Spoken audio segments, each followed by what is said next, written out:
The subject of our meeting today is consolidation Poland's reputation as a preferred foreign investment destination. And the first question to all of the panelists is very general. Please be concise if it is only possible. So the question is, can Poland be an attractive localization of foreign destination, and what speaks for this?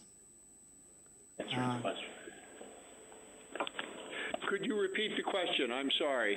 Yes, I try. The question is quite simple. Perhaps answer will be not. Can Poland be an attractive localization for foreign investment? And what's the floor is yours.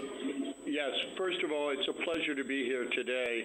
I should mention that we held a similar forum in Washington last week, which suggests the genuine interest and concern about these matters. I don't think there's any doubt that Poland could be a more attractive location for foreign direct investment than it has been in recent years. It currently lags a number of other Central and Eastern European nations in FDI measured as a share of GDP. And there are certain reasons for it, but as a general proposition, multinational corporations are prepared to transfer advanced technologies and entire business organizations to countries which provide a certain number of critical resources for the conduct of their business. In particular, countries with strong public investment in education and training to provide the skilled workforce that advanced corporations need. Countries with advanced infrastructure, which increases the efficiency of any business organization.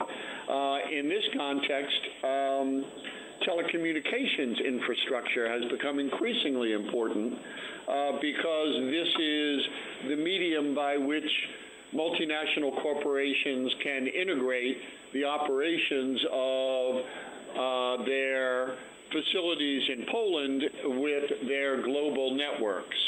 In addition, multinational corporations look for large markets. They look for fast-growing markets.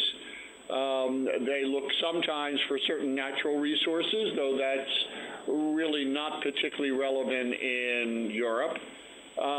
They look for economic stability, that is, for a nation with a sound currency.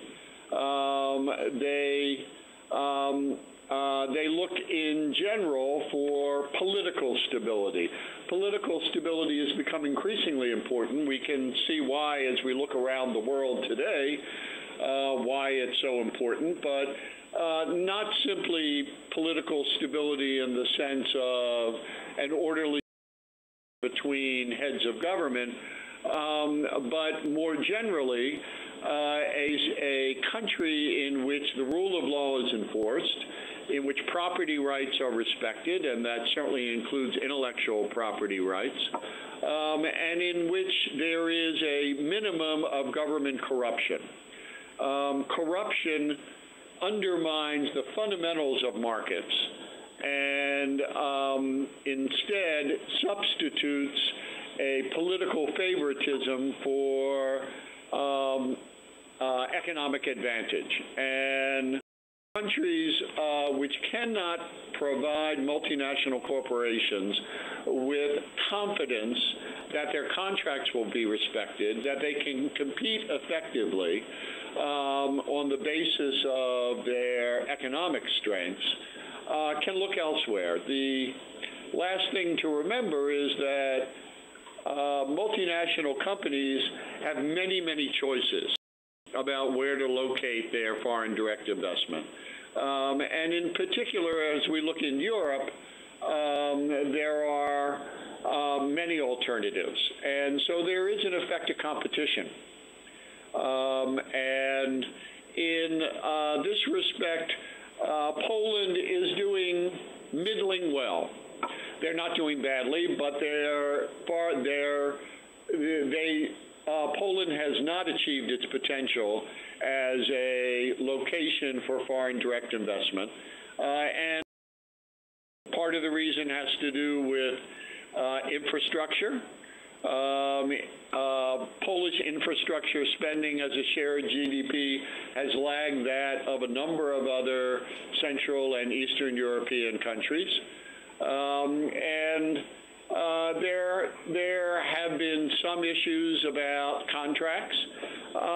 These are matters which I think can be corrected, can be enhanced, and under which I think Poland can probably attract more foreign direct investment. A great deal of the foreign direct investment in Poland today is in effect legacy investment by companies that have had a presence in Poland for many years. And its success in attracting large-scale new foreign direct investment by very advanced companies, that's the area in which I think Poland needs to focus.